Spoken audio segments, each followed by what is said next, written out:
오늘은 이 순복에 대한 마지막 권면입니다. 오늘 본문 3장 8절을 보세요. 마지막으로 말하노니, 이것은 베드로전서의 끝이 되었다 이 말이 아니라 신자의 특징인, 핍박받는 신자의 특징, 오해받고 조롱받는 거류민의 특징인 이 순복이 나타나야 될 마지막 영역이 바로 교회 안이란 것입니다. 자, 오늘 본문을 읽어보지 못하신 분들도 있으니 베드로전서 3장 8절 우리 같이 한번 읽어보겠습니다. 마지막으로 말하노니, 시작. 마지막으로 말하노니 너희가 다 마음을 같이하여 동정하며 형제를 사랑하며 불쌍히 여기며 겸손하며. 자, 여기 보니까 너희가 다, 이 너희는 바로 신자를 말하는 것입니다. 교회를 말하는 것입니다. 너희는 너의 복수죠. 바로 이 베드로전서를 읽는 교회 공동체 모두를 말하는 것입니다. 너희가 다, 한 사람도 예외가 없이 교회 안에서 어린이든 노인이든 남자든 여자든 종이든 자유자든 돈 많건 돈 적건 다 서로서로 다 마음을 같이 하고 서로서로 순복하고 동정하며 서로서로 순복하고 형제 사랑하며 서로서로 순복하여 불쌍히 여기며 서로서로 순복하여 겸손히 여기라는 것입니다. 나 한 주 내내 순복하느라고 지쳤어. 우리 주인이 어떤 사람인 줄 알아? 나 한 주 내내 할 말 참느라고 너무 힘들었어. 우리 남편이 어떤 사람인지 알아? 이런 우라통을 가지고 서로 모여가지고 나쁜 말들을 다 쏟아내고 싶은 마음이 있어도 교회 안에서는 마지막으로 순복이 적용돼야 한다고 얘기하는 것입니다. 우리는 영적 긴장감을 놓지 말고 교회 안에서 이런 순복이 드러나게 해야 된다는 것이죠. 참 사람이 모인 곳은 어쩔 수 없나 봐요. 우리는 더 사회적인 존재인지라 누구 목소리가 더 크기도 하고 누가 자기 의견을 좀 밀어붙이고도 싶어하고 삐지기도 하고 그렇습니다. 그럼에도 불구하고 바울이 두 여성도 화해하도록 해라, 순득에 화해하도록 해라 한 것처럼 우리는 그럼에도 불구하고 서로서로 순복하며 마음을 같이 하기를 힘써야 된다는 것이 오늘 본문의 주된 골자입니다. 여기에 관련된 성구를 제가 몇 개 읽어드리겠습니다. 로마서 12장 14절을 들어보세요. 너희를 박해하는 자를 축복하라. 축복하고 저주하지 말라. 고린도전서 4장 12절을 들어보세요. 또 수고하여 친히 손으로 일을 하며 모욕을 당한 즉 축복하고 박해를 받은 즉 참고.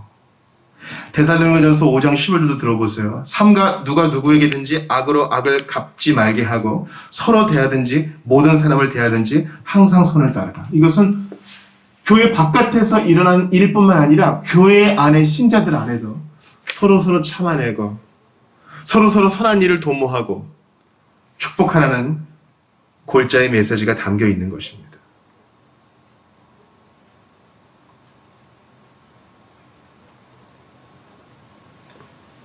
베드로는 지난주에 했던 것과 마찬가지로 우리의 소명에 대해 얘기합니다. 정말 충격적인 말씀이죠. 우리 암송성구의 9절 같이 읽어볼까요? 시작. 악을 악으로 욕을 욕으로 갚지 말고 도리어 복을 빌라. 이를 위하여 너희가 부르심을 받았으니 이는 복을 이어받게 하려 하십니다. 교회 공동체 안에서 형제자매 안에서도 서로서로 순복하라. 당신이 더 낫습니다. 당신이 더 나보다 훌륭합니다. 여러분 우리 교회에 입구 탁 들어오기 전에 왼쪽에 우리 그 식물 달려있는 액자 있거든요. 그게 참 오래된 거예요. 그거 제가 저희 청년부 전도사님께 2001년인가요? 선물 받은 거예요. 그게 무슨 말씀이 있는지 아세요? 오늘 가면서 한번 보세요. 남을 나보다 낮게 여기라는 거예요. 이 우리말 발음이 비슷하죠. 이 낮게 여기라는 말이 아니라 더 그레이터하게, 더 훌륭하게 보라는 뜻이에요. 우리 청년부 전도사님이 제가 되게 교만해 보였나 봐요. 그래서 형제님, 다른 사람 존중하세요. 그런 의미로 주신 것 같아요. 들어올 때마다 그걸 보고 우리 좀 마음에 같이 새겼으면 좋겠어요.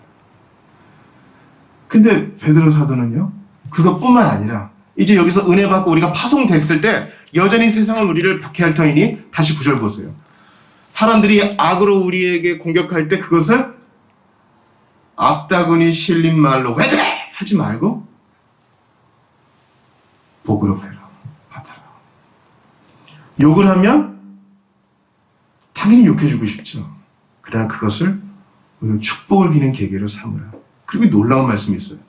이 일을 위하여 너희가 부르심을 받았다. 이 소명에 대해서 우리 지난 2장에도 나왔죠. 여러분 2장 한번 보시겠어요?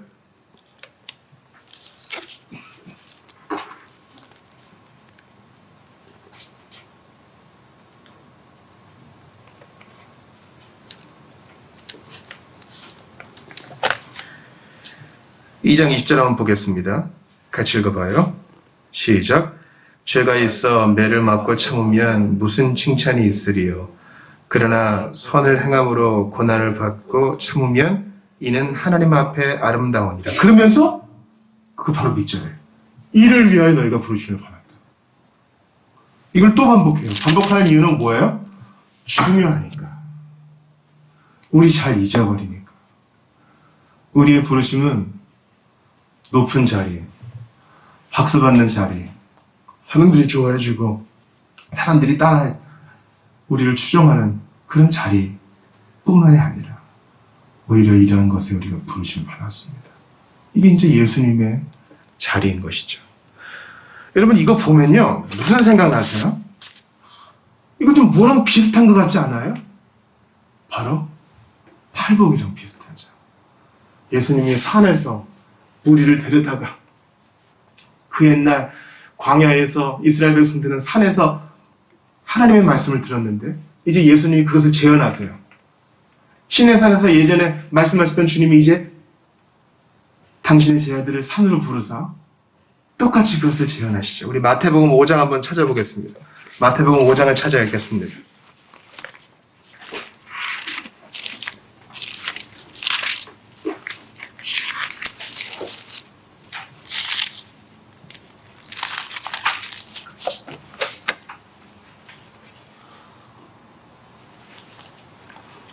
팔복은 너무 중요한 말씀이어서 여러분 암송하셔도 좋겠고요. 3절부터 16절까지 한번 교독해보죠. 마태복음 5장 3절부터 16절입니다. 제가 3절 읽고 여러분 4절 읽고 이렇게 교독해봐요. 심령이 가난한 자는 복이 있나니 천국이 그들의 것이며 애통하는 자는 복이 있나니 그들의 위로를 받을 것이다. 온유한 자는 복이 있나니 그들의 땅을 기업으로 받을 것이며 의에 줄이고 목마른 자는 복이 있나니 저희의 위로를 받을 것이며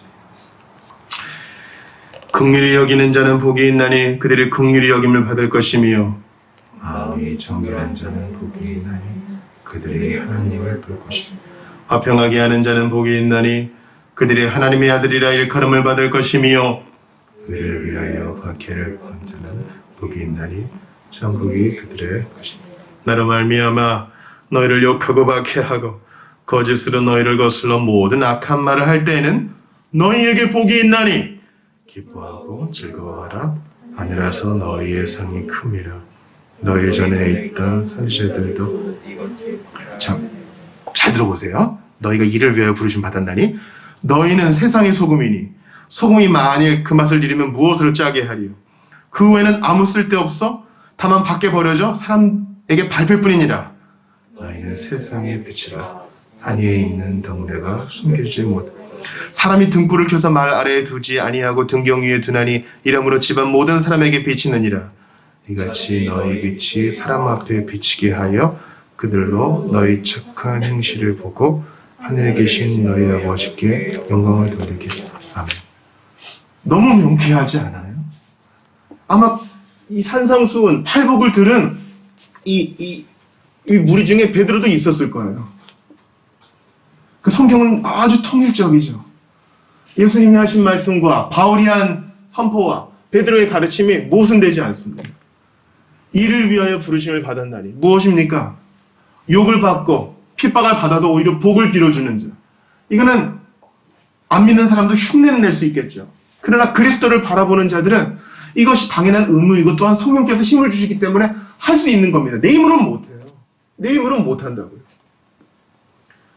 코리텐붐이 아우슈비츠에서 살아남았습니다. 그래서 이제 전쟁 중에 자기를 건지신 하나님을 간증하면서 다니는데 강연이 끝나고 악수를 요청하는 사람 중에 아우슈비츠에서 자기를 괴롭히는 사람이 있는 거예요. 얼마나 갈등이 되겠어요. 자기를 벌거벗기고 자기를 수욕하고 자기를 핍박했던 사람. 잠깐 기도합니다. 인간적인 마음으로는 뺨을 후려치고 싶겠죠. 그러나 하나님이 그 순간 용서의 마음을 주셔서 반대 정신으로 갚아요. 따뜻하게 맞아 주는 것입니다. 그래서 여러분 팔복이 이어진 다음에 13절 보세요. 너희는 세상의 소금이고 빛이다. 맛을 잃으면 빛이 안 비치면 무슨 소용이 있느냐. 이것은 뭐예요? 세상 사람들이랑 똑같이 반응하고 욕하면 욕으로 받고 핍박하면 나도 같이 주먹다짐으로 받으면 그게 무슨 빛이고 무슨 소금이냐. 짠맛이 어디 나느냐. 그래서 너희 빛이 사람 앞에 비치게 하여 그들로 너희 착한 행실을 보고 하늘에 계신 너희 아버지께 영광을 돌리게 하라. 이 말은 뭡니까? 너희의 부르심, 욕과 핍박을 받아도 반대 정신으로 축복으로 갚아주는 이것을 통해 하나님은 전도를 이루신다. 하나님은 이것을 통해 찬양을 받으신다. 내가 사람들한테 말을 잘 못할 수 있어요. 누구는 뭐 전도왕이 돼가지고 예수 믿고 100명 전도했다 그래요. 나는 근데 내가 전도하고 싶은 친구한테 딱 쓰면은 말이 잘 안 나와. 아, 뭐 교회 가볼래? 이런 얘기도 잘 못해요. 하나님은 어떤 사람에게 이런 은사를 주고 어떤 사람에게 저런 은사를 주시죠. 그러나 우리는 말보다 더 큰 선포를 할 수 있다고 우리 지난 시간에 배웠죠? 바로 이런 반대 정신을 통해 우리가 부름받은 이 소명을 통해 무엇입니까? 전혀 그럴 것 같지 않는 상황에서 성령님의 힘을 의지하여 반대 정신으로 살아가는 거예요. 세상 사람들 볼 때는 바보 같죠. 그러나 사람들이 한 번 보고 두 번 보면 나중에 의문을 갖게 됩니다. 어떻게 저렇게 할 수 있지? 어떻게 저런 생각으로 살 수 있지? 좀 궁금하다.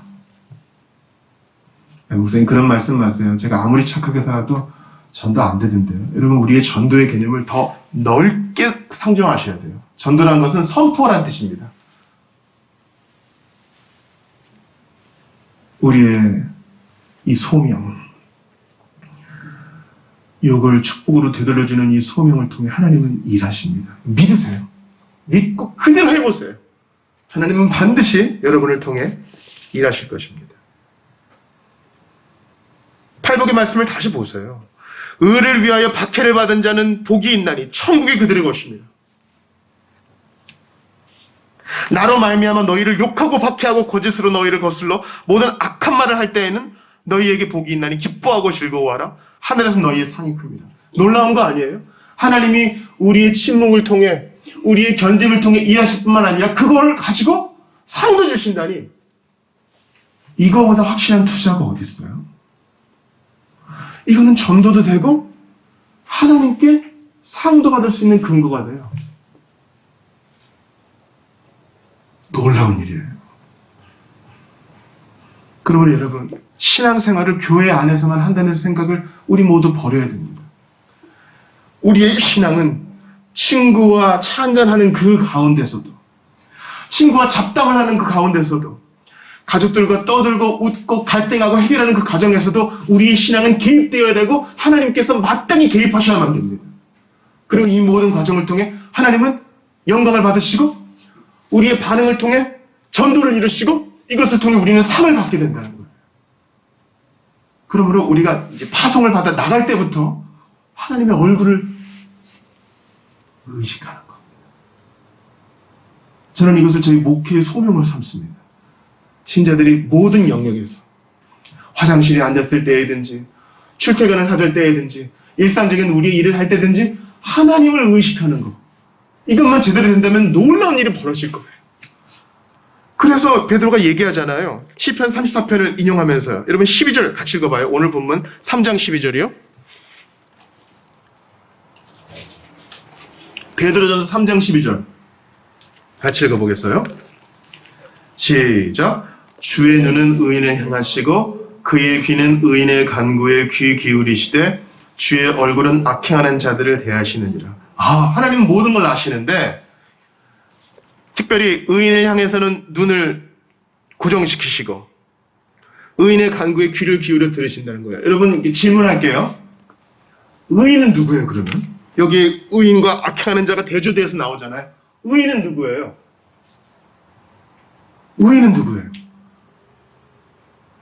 조난 현장에서 자기를 희생하고 모녀를 구한 시대의 의인, 목숨을 거두다. 이런 신문기사가 나지 않습니까?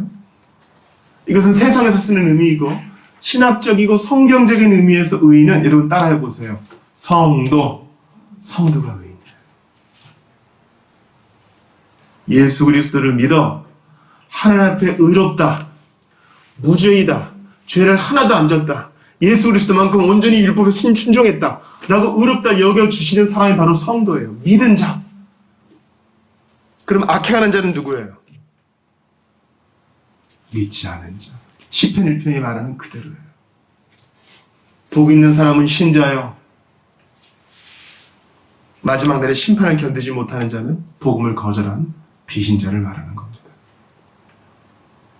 그러면 우리가 우리를 위하여 핍박을 받고 우리의 소명을 생각하며 인내할 때 하나님 도와주세요.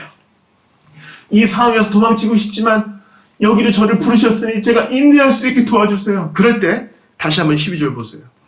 주의 눈은 의인을 향하시고 그의 귀는 의인의 간구에 기울이신다.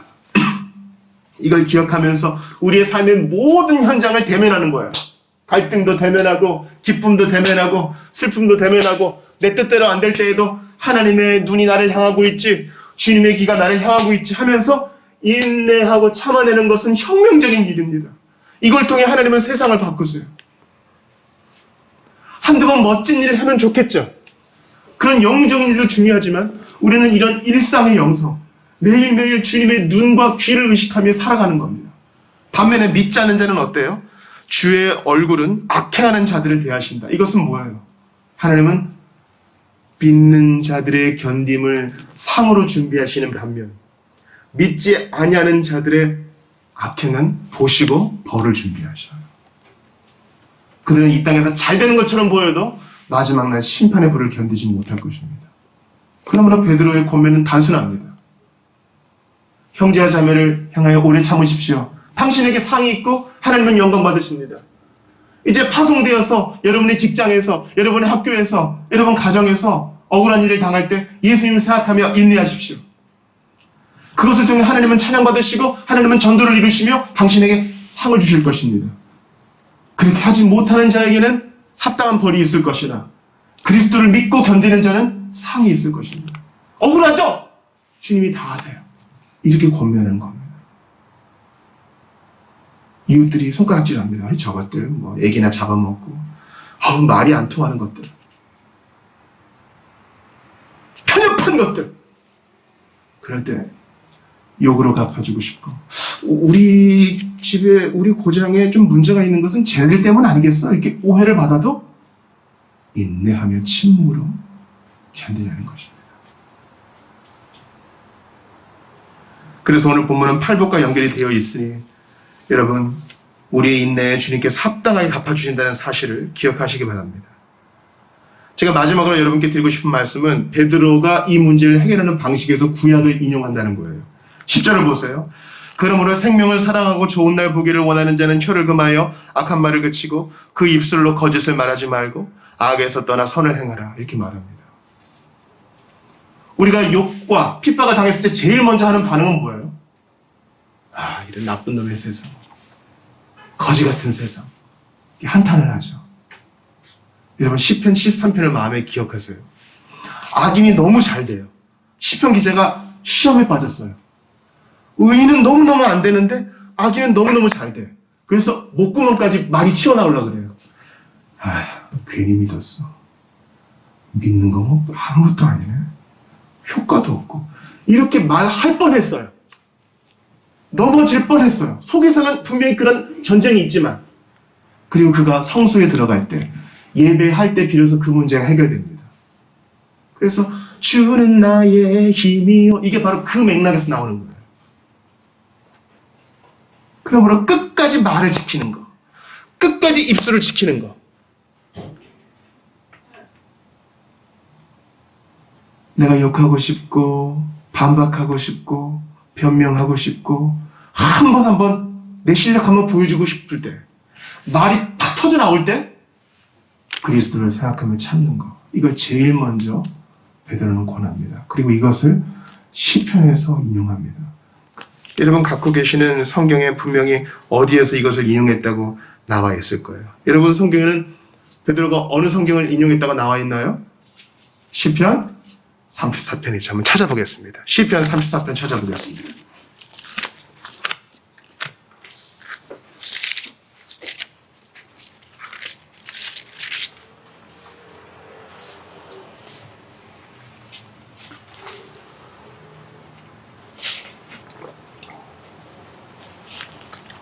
보니까 12, 13절을 베드로가 인용하고 있군요.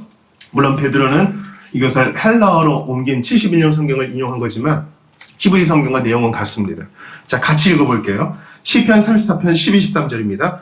시작. 생명을 사모하고 연수를 사랑하여 복받기를 원하는 사람이 누구뇨? 내 혀를 악에서 금하며 내 입술을 거짓말해서 금할지어다. 베드로는 거류민과 나그네들에게 이 말씀을 인용하면서 너희가 참고 인내할 때 더 이상 못 견디겠어. 화가 터져 나오고 욕지거리를 하고 싶을 때 이 말씀을 기억하며 참으라 하며 다윗의 시편을 인용합니다. 근데 중요한 것은요. 지금 이 이야기를 한 다윗이 어떤 상황에서 이 시편 34편을 기록했느냐 하는 거예요. 시편 34편의 표제를 보세요. 표제. 뭐라고 되어 있어요? 다윗이 아비멜렉 앞에서 미친 채 하다가 쫓겨나서 지은 시. 아비멜렉은 이스라엘 왕 아니거든요. 이방 나라, 하나님 안 믿는 나라 왕이거든요. 그럼 질문이 나오죠. 다윗은 이스라엘 왕 아닙니까? 왜 아비멜렉한테 갔어요? 이렇게 물어볼 수 있어요. 이 배경을 아시는 분 있어요? 왜 다윗이 아비멜렉한테 가서 그 앞에서 미친 채 하다가 쫓겨납니까? 네. 망명한 거예요, 망명. 왜 망명했습니까? 왜 기름 부음 받았는데 왕인데 왜 망명했습니까? 이스라엘의 첫 번째 왕 사울이 다윗의 기름 부음을 질투하고 그를 죽이려고 군사들을 이끌고 쫓아오니까 도망달리다가 인내하다가 안 돼서 국경을 넘어간 거예요. 힘들어 죽겠다. 지금 다윗은 10년 넘게 유랑 생활을 하거든요. 기름 부음 받은 왕인데도. 근데 아비멜렉과 그 부근에 있는 신하들이 뭐라 그래요? 이거 옛날에 우리 신하들 많이 죽이고 우리 적군들 많이 죽인 그 나쁜 놈 아니야. 다윗이 살아야 되니까 어떻게 합니까? 침을 길게 흘리면서 미친 척합니다. 이거 미친놈이 망명하는 거 아니야? 쫓아가. 이렇게 생명을 부재합니다. 여러분 이럴 때 우리말로 현타 오지 않겠어요? 나 이스라엘 왕인데 하나님이 사무엘을 통해 나를 왕 삼아 주셨는데 이거 너무 추레한 거 아니야? 아니 당장 내일 죽을 수도 있는데 말이야. 도망다니다가 부인도 못 만나고 고향에도 못 가고 억울하고 나는 그런 적 없는데 왕은 나를 자꾸 오해하고 나를 죽이려고 하고 게다가 잠깐 좀 피인정을 했는데 이 아비멜렉도 나를 의심하고 하나님 너무 답답합니다. 베드로는요 이 상황을 우리에게 적용하는 거예요. 다윗 지금 집에 못 가고 궁정에도 못 있는 거류민이여 나그네로 살고 있죠. 베드로는 우리에게 말해요. 이 본문을 인용하면서 너희도 그렇다. 다윗이 목구멍까지 지금 불평이 찼을 거예요. 그러나 본문은 말합니다. 내 혀를 금하여 악에서 금하여 내 입술을 거짓말해서 금할지어다. 이게 바로 복받는 길이다. 하나님께 상을 받는 길이다. 이게 전도하는 길이다. 이게 선포의 길이다 얘기합니다. 신구약이 이렇게 연결되어 있어요. 다윗은 아직 왕궁에 들어가지 못했습니다. 남은 2번의 기름 부음이 있어요. 그리고 이 시간이 지나야 합니다. 이 땅을 사는 우리도 마찬가지입니다. 우리 이미 에베소의 표현에 따르면 그리스도와 함께 하늘에 앉히운 자예요. 이미 천국 시민입니다. 이미 구원받은 자예요. 하나님의 자녀예요. 영생을 누리고 있는 자입니다. 그러나 아직 우리는 아비멜렉 앞에 있는 다윗처럼 거류민입니다. Already, not yet. 이미 그러나 아직입니다. 이걸 기억하세요. 이미 구원받았어요. 다윗처럼 이미 기름 부음 받았어요. 이미 왕이에요. 그러나 아직 아니에요. 다윗처럼 우리도 그렇습니다. 그러나 이 본문은 동시에 그리스도를 가리켜 보여줍니다. 가장 억울하셨던 분, 예수님이죠. 예수님은 온 우주의 창조주신데 사람들은 믿지 않아요. 가장 억울하셨던 분, 다윗보다 더 억울하셨던 분, 죄를 하나도 안 졌는데 죄덩어리처럼 취급받아서 십자가에 못 박힙니다. 여러분 7번 방의 기적 보셨어요? 죄 없는 사람이 딜을 해가지고 사형장에 이제 끌려가잖아요. 자기 자녀를 위해서 기꺼이 그걸 결정합니다. 용사같이 결정했지만 끌려갈 때는 다리에 힘이 풀려가지고 무서워 끌려갑니다. 여러분 그리스도의 십자가 처형을 너무 단순하게 볼 필요가 없어요. 그분도 사람이셨기에 우리가 생각하는 죽음의 공포가 그분을 짓눌렀습니다. 가장 억울하셨던 분. 그러나 그 입을 지키신 분. 미가엘 당장 내려와. 이렇게 하지 않으셨어요. 가브리엘 당장 와. 이렇게 하지 않으셨어요. 너희가 나한테 어떻게 그럴 수 있어? 그러지 않으셨어요. 오히려 베드로 전서가 말하는 것처럼 우리는 그분께 악을 끼쳤으나 그분은 오히려 우리에게 복을 빌어주셨죠. 그 베드로 전서는 시편 44편과 마찬가지로 그리스도에 대한 메시지예요. 너희가 서로 마음을 같이하여 서로 동정하며 불쌍히 여기라. 이거 예수님이 먼저 우리에게 해주신 말씀 아니에요? 우리를 형제라 일컬으시고 기꺼이 우리의 큰 형님과 큰 오빠가 되어주시고 우리와 마음을 같이 하시기 위해 내려오시고 성령을 보내주셔서 한 마음 한 뜻으로 엮이게 하시고 우리를 불쌍히 여기셨기에 우리가 요청도 안 했는데 내려오셨고 우리를 동정하셨기에 우리를 구원하시려 기꺼이 십자가에서 숨을 거두셨습니다. 부활하셔서 우리에게 참 소망을 주신 것입니다. 오늘 말씀을 마치겠습니다.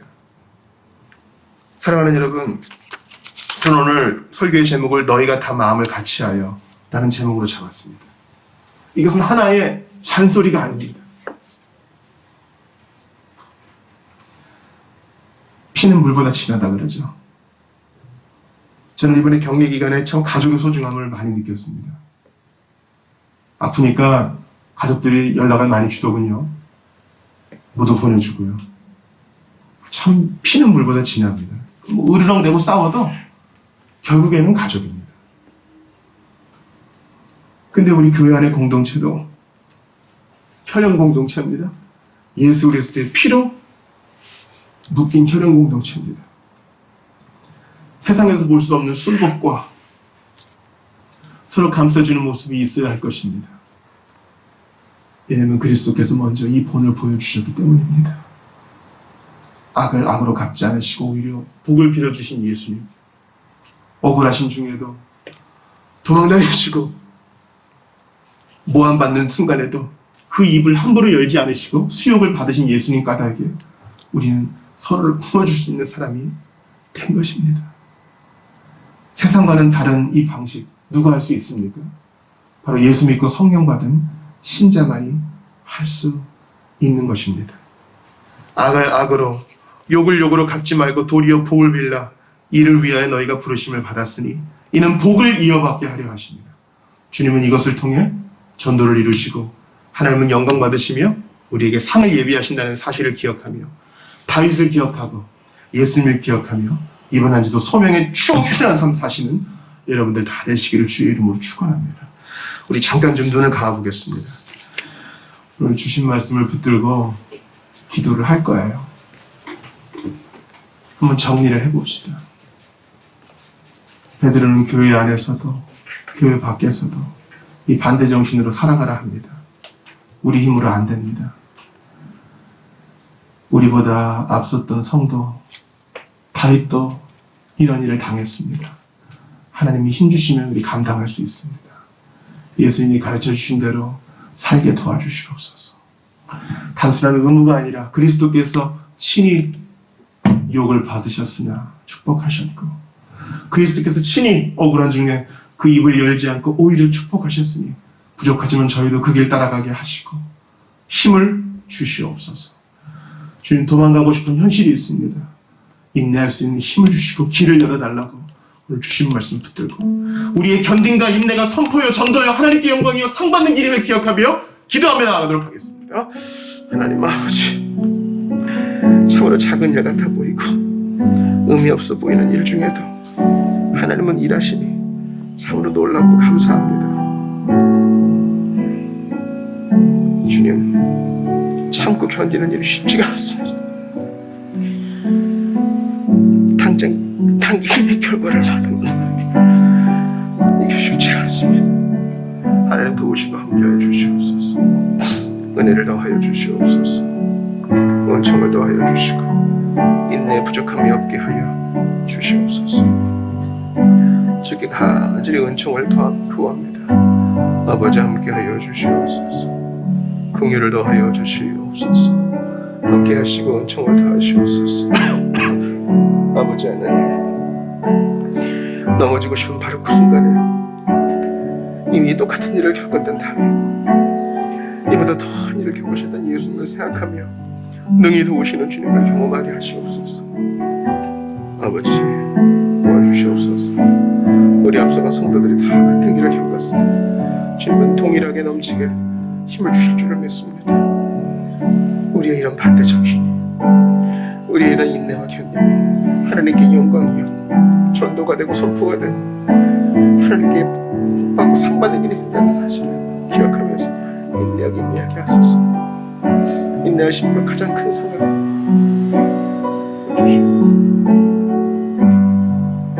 도와주시옵소서. 주여,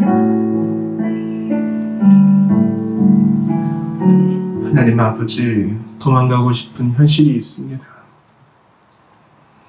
머리로는 이해가 되는데 막상 맞닥뜨리면 다시는 마주치고 싶지 않은 현실이 있습니다. 그런 상황이 있습니다. 그러나 우리 앞서간 성도 다윗을 생각하고 가장 큰 억울함을 당하신 예수님을 생각합니다. 그 입술을 지키신 예수님을 생각합니다. 그 입을 지켜 왕으로 등극한 다윗도 봅니다. 주여, 저희를 지켜 보호하여 주시옵소서. 우리의 견딤과 인내가, 우리의 반대 정신이 선포가 되고 전도가 되고 하나님께 영광이 되고 우리가 상받고 복받는 길이 됨을 기억하면서 이 사명 가지고 한 주간 살아가는 저희가 되게 도와주소서. 성령님 힘을 주시옵소서. 이 반대 정신으로, 이 인내와 견딤으로 모든 이름이 뛰어난 가장 큰 선물을 받으신 예수님, 저희도 주님의 뒤를 따를 수 있도록 연약한 저희를 붙들어 주시옵소서. 고난 중에 있는 형제와 자매와 교회를 위로하여 주시옵소서. 이번 한 주 간증이 있는 삶 살게 하실 것을 믿습니다. 살아계신 하나님 반드시 하실 줄 믿사오니 소망과 믿음 꺾지 않는 우리 모두가 되게 하여 주옵소서. 고난 중에 건지시고 우리에게 힘과 견딘과 인내를 더하시는 우리 구주 예수님 이름으로 기도드리옵나이다. 아멘.